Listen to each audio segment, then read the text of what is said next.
Quantas vezes por semana você inventa uma desculpa para não sair?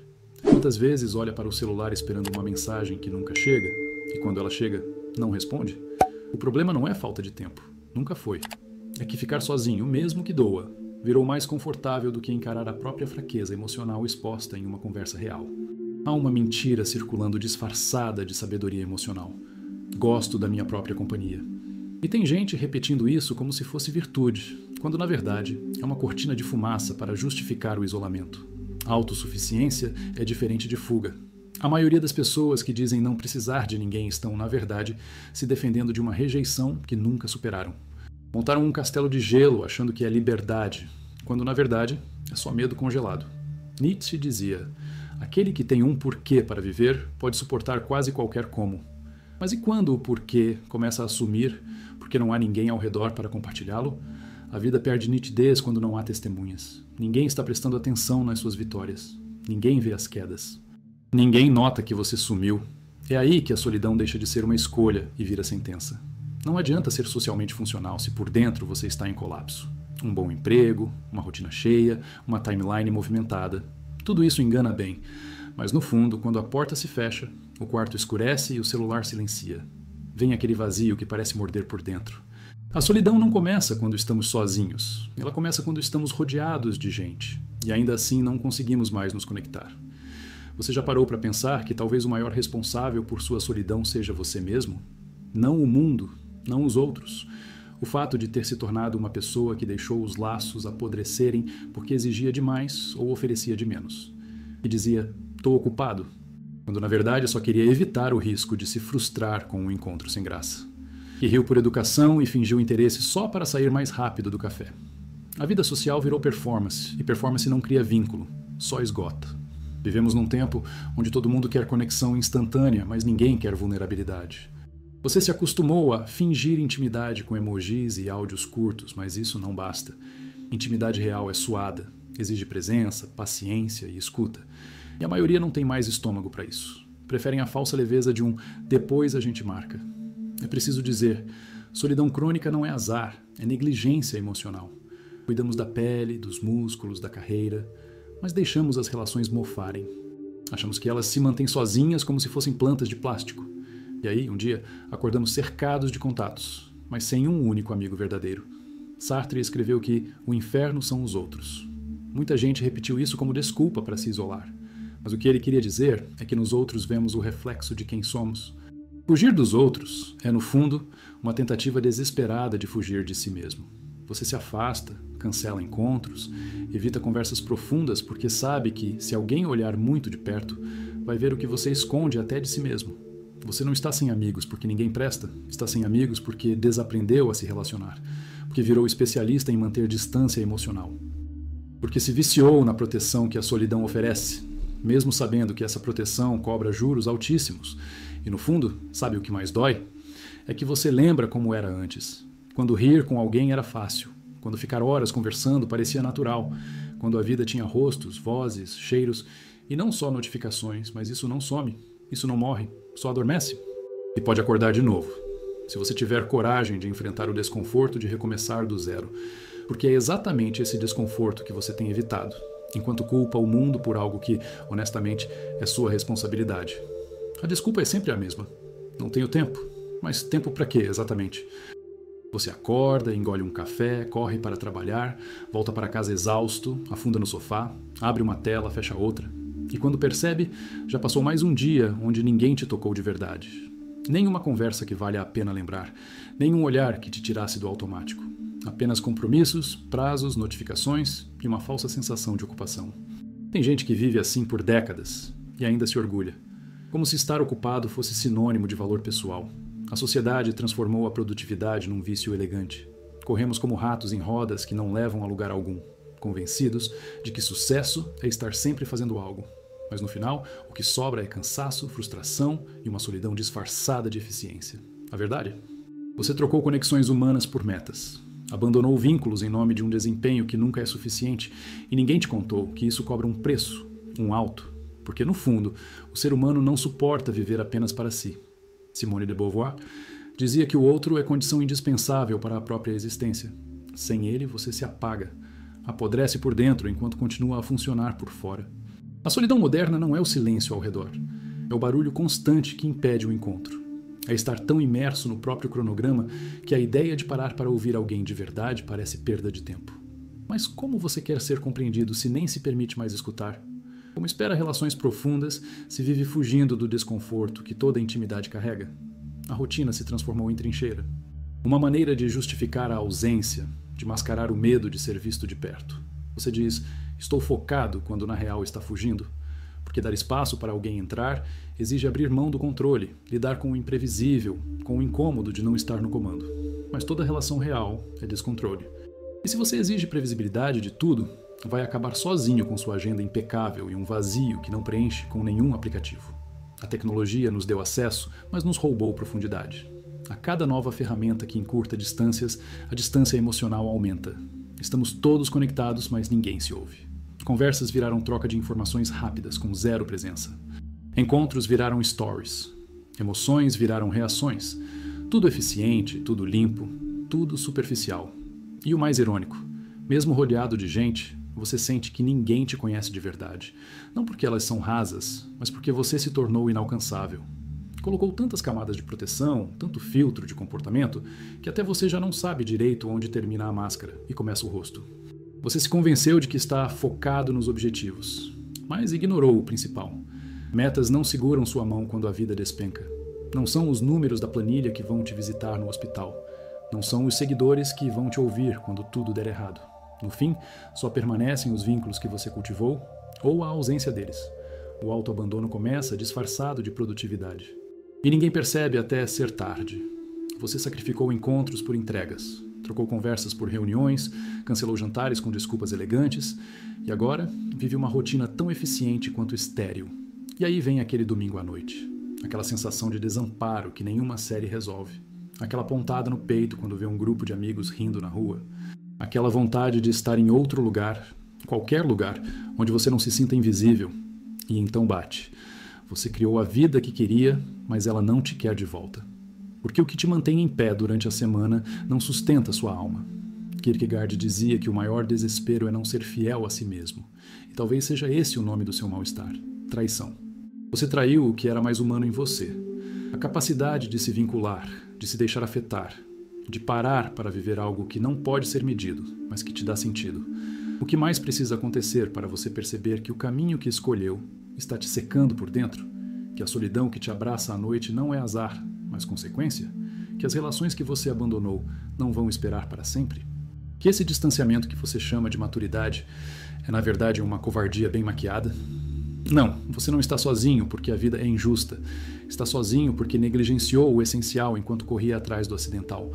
E agora talvez seja a hora de encarar isso de frente, com a mesma disciplina que você usa para cumprir metas, mas voltada para o que realmente te sustenta por dentro. A mente humana é engenhosa. Quando a dor é constante, ela aprende a torcer a realidade até que o insuportável pareça normal. Você começa dizendo que está aproveitando sua própria companhia. Depois, não precisa de ninguém para ser feliz. E logo está convencido de que ninguém presta, ninguém entende, ninguém merece seu tempo. O que começou como defesa se torna crença.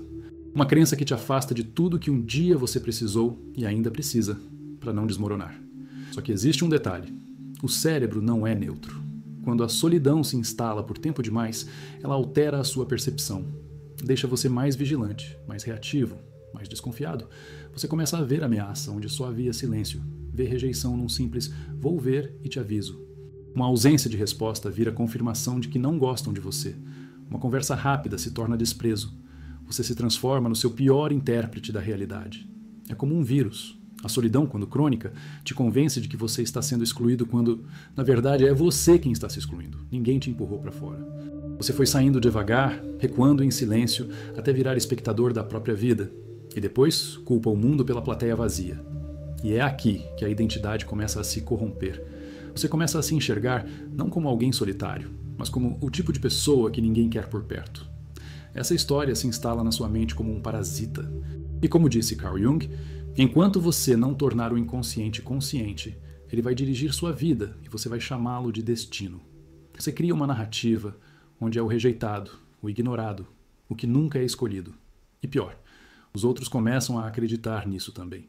Porque você age como alguém que espera ser descartado, se antecipa à rejeição, evita se aproximar, evita criar expectativa. E isso muda sua postura, sua energia, seu jeito de existir no ambiente. Você se retrai antes de ser ferido, mas se fere no processo. E o ciclo se alimenta. Quanto mais você evita o contato, mais o mundo confirma sua solidão. As pessoas param de chamar, de insistir, de tentar, não porque não se importam, mas porque cansam de bater em portas que não se abrem. Você acha que está sendo esquecido quando está, na verdade, se escondendo? E a verdade crua, ninguém vai vir te resgatar. Você é adulto, e a responsabilidade pelos laços que você perdeu, pelos silêncios que permitiu, pelas pontes que deixou ruir, é sua. Dura, mas simples assim. O mundo não é obrigado a te oferecer pertencimento se você não mostra disposição para participar. E não adianta racionalizar. Não adianta enfileirar argumentos para justificar o afastamento. Relações não se sustentam com lógica, se sustentam com presença, com fricção, com vulnerabilidade. Mas a maioria prefere parecer forte do que se arriscar a parecer fraca por alguns minutos. Você foi ensinando aos outros que não precisava de ninguém, que estava sempre bem, que dava conta de tudo. E eles acreditaram. Só que agora que a máscara pesa, você não sabe como pedir ajuda sem parecer incoerente. E então continua fingindo e afunda mais um pouco. Schopenhauer dizia que a solidão é o destino de todas as grandes almas, mas ele não falava dessa solidão de hoje, ansiosa, ruidosa, entorpecida por distrações. Ele falava de introspecção, de consciência. O que temos agora não é nobre. É fuga disfarçada de independência. É medo empacotado como desapego. É orgulho sustentando um teatro onde ninguém mais está assistindo. E talvez o mais cruel de tudo, a solidão corrói sua coragem. Você começa a não confiar mais em ninguém, nem em si mesmo. Suas decisões ficam pequenas, seus gestos ficam contidos, você para de arriscar, de propor, de chamar para perto. Fica num canto, esperando que alguém perceba sua ausência sem que você diga uma palavra. Mas ninguém tem bola de cristal. E a vida não envia resgate para quem se enterra vivo em suas próprias convicções. Você precisa admitir que o muro que te protege também te aprisiona, que não existe conexão sem risco. Esperar garantias antes de se abrir é o mesmo que exigir calor antes de acender o fogo. E a grande pergunta, que talvez você venha evitando há anos, é: até quando vai sustentar esse personagem inacessível? Até quando vai deixar que uma dor antiga decida quem você se torna agora? Até quando vai defender a armadura, em vez de recuperar o que perdeu quando decidiu vesti-la? Tudo o que você construiu até aqui, a casca grossa, a imagem de autossuficiência, a zona de conforto emocional, serviu a um propósito: evitar dor. E funcionou. Durante um tempo, te poupou de frustrações, de rejeições, de vulnerabilidades que você não estava preparado para encarar. Mas agora, essa mesma armadura virou uma cela. Uma cela sem trancas, sem guardas, mas com um prisioneiro que já não lembra como é viver fora dela. É aqui que a verdade se impõe sem espaço para negação. Ou você começa a desmantelar o isolamento que construiu, ou vai assistir, ano após ano, sua vida se tornando uma sequência de dias bem organizados e emocionalmente vazios. Ninguém vai aparecer no portão da sua solidão com flores e um pedido de desculpas. Conexão é escolha. Reaproximação é decisão. E, acima de tudo, é responsabilidade.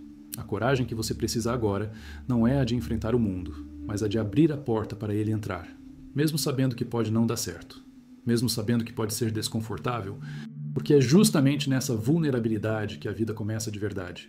A falsa segurança do isolamento te fez sobreviver, mas não te permitiu viver.